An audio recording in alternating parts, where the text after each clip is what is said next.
നമസ്കാരം.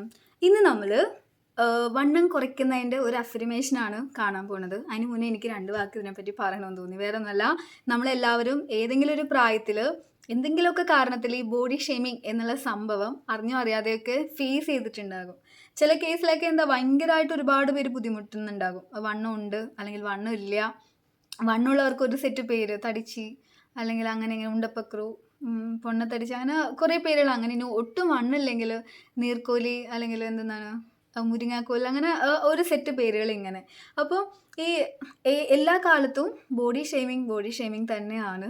ചെറുപ്പത്തിലൊക്കെ നമ്മൾ അറിഞ്ഞോ അറിയാതെ ഈ സാധനം ഒരുപാട് ഫേസ് ചെയ്തിട്ടുണ്ടാകും. ഞാനും എൻ്റെ ലൈഫിൽ ഇങ്ങനത്തെ കുറേ സാധനങ്ങളൊക്കെ കേട്ടിട്ടുണ്ട് കേട്ടോ.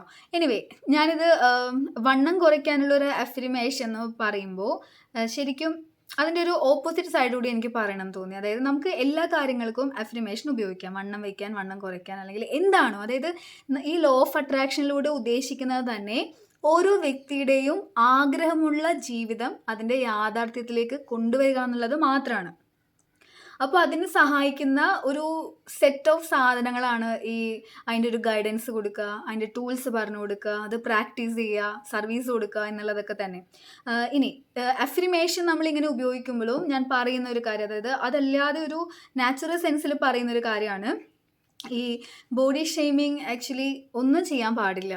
രണ്ടത് ഉള്ളവരുടെ ഒരു ബുദ്ധിമുട്ട്. ശരിക്കും ഒന്നാമത്തെ കാര്യം, ഒരാളുടെ ഫിസിക്കൽ അപ്പിയറൻസും കാര്യങ്ങളും അല്ല അയാളെ ഡിഫൈൻ ചെയ്യണത്. ഞാനൊക്കെ കൂടുതലും എന്താ പറയുക, ക്യാരക്ടർ എന്നുള്ളൊരു സാധനത്തിൽ ഇഷ്ടപ്പെടുന്ന ആൾക്കാരാണ്. ഒരാളുടെ ക്യാരക്ടർ നല്ലതാണെങ്കിൽ ശരിയാണ്, ഫിസിക്കൽ അപ്പിയറൻസിന് അതിൻ്റെതായ പ്രാധാന്യമുണ്ട്. പക്ഷെ എപ്പോഴും നമ്മളതിനെ ജഡ്ജ് ചെയ്യാതിരിക്കുക എന്നാണ് എനിക്ക് പറയാൻ തോന്നിയിട്ടുള്ളത്. കാരണം ഒരാൾക്ക് അങ്ങനെ ഒരു വ്യത്യാസം വരാൻ അത് എന്തുകൊണ്ടാണ്, ഇനി അത് ശരിക്കും ഒരു അസുഖം കൊണ്ടാണോ അല്ലെങ്കിൽ ആളുടെ പാരമ്പര്യമായിട്ടുള്ളതാണ്, പല കാരണങ്ങൾ കൊണ്ട് ഒരാൾ മെലിയാതിരിക്കാം. അല്ലെങ്കിൽ മനസ്സിലാവും, അതിപ്പോൾ ഒരു സ്ത്രീയെ സംബന്ധിച്ചിടത്താണെങ്കിൽ ആ വ്യക്തി കടന്നു പോകുന്ന ഒരുപാട് ഫേസ് ഉണ്ട്. ഓരോ സമയത്തും ഓരോ രീതിയിലായിരിക്കും. ഇപ്പോൾ എന്താ പറയുക, ഇപ്പോൾ ഒരു ഡെലിവറിക്ക് മുന്നേയും പിന്നെയും വ്യത്യാസങ്ങൾ ഉണ്ടാകും, ഇല്ലെങ്കിൽ ഒരു പീരീഡ്സിന് മുന്നേയും പിന്നെയും വ്യത്യാസങ്ങൾ ഉണ്ടാകും. അല്ലെങ്കിൽ ഇപ്പോൾ സ്ത്രീയോ പുരുഷനോ ആവട്ടെ, മൾട്ടിപ്പിൾ ടാസ്ക് ചെയ്യുന്ന ഒരാൾക്ക് അതിൻ്റെതായ ബുദ്ധിമുട്ടുകൾ, ടെൻഷൻ കൂടിയാൽ ചിലപ്പോൾ നര വരാനുള്ള ചാൻസ്, അല്ലെങ്കിൽ മുടി കൊഴിയാനുള്ള ചാൻസ്, വെള്ളം നന്നായിട്ട് കുടിച്ചില്ലെങ്കിൽ സ്കിന്നിന് പ്രോബ്ലം വരാനുള്ള ചാൻസ്, അങ്ങനെ പല കാരണങ്ങളുണ്ട്.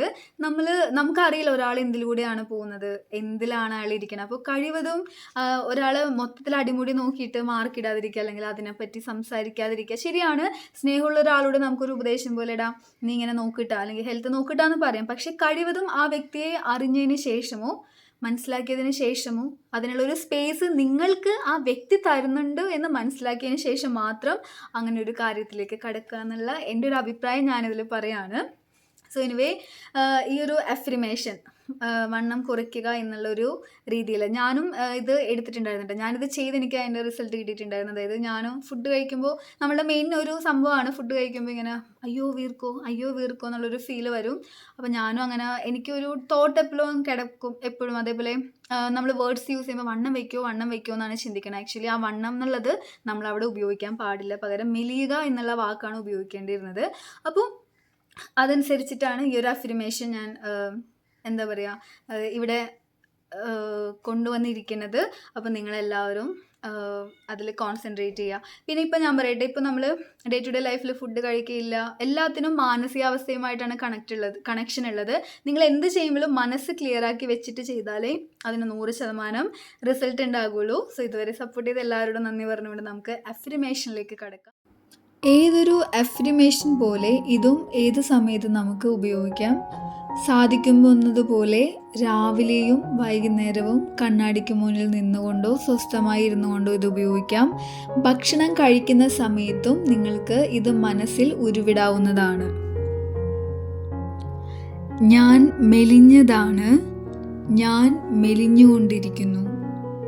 ഞാൻ മെലിഞ്ഞതാണ്, ഞാൻ മെലിഞ്ഞുകൊണ്ടിരിക്കുന്നു. ഞാൻ മെലിഞ്ഞതാണ്, ഞാൻ മെലിഞ്ഞുകൊണ്ടിരിക്കുന്നു. ഇനി ഈ ഒരു വീഡിയോ കാണുന്ന നിങ്ങൾക്ക് വണ്ണം വയ്ക്കാനാണെങ്കിൽ ഇതേ അഫർമേഷൻ തിരിച്ചുപയോഗിക്കാം. അതായത് ഞാൻ തടിച്ചതാണ്, ഞാൻ തടിച്ചുകൊണ്ടിരിക്കുന്നു. ഞാൻ തടിച്ചതാണ്, ഞാൻ തടിച്ചുകൊണ്ടിരിക്കുന്നു. ഞാൻ തടിച്ചതാണ്, ഞാൻ തടിച്ചുകൊണ്ടിരിക്കുന്നു. ഇനി കുറച്ചുകൂടി സ്പെസിഫൈ ചെയ്യണമെങ്കിൽ ഞാൻ തടിച്ചതാണ്, ഞാൻ 85 കിലോ ഉണ്ട്, അങ്ങനെ സ്പെസിഫൈ ചെയ്തിട്ടും നിങ്ങൾക്ക് ഇതേ അഫിർമേഷൻ ഉപയോഗിക്കാം. കണ്ടിന്യൂസ് ആയിട്ട് ഉപയോഗിക്കുക, തീർച്ചയായിട്ടും നിങ്ങൾക്ക് റിസൾട്ട് കിട്ടും. അടുത്തൊരു വീഡിയോയിൽ കാണാം. എല്ലാം നല്ലതാവട്ടെ.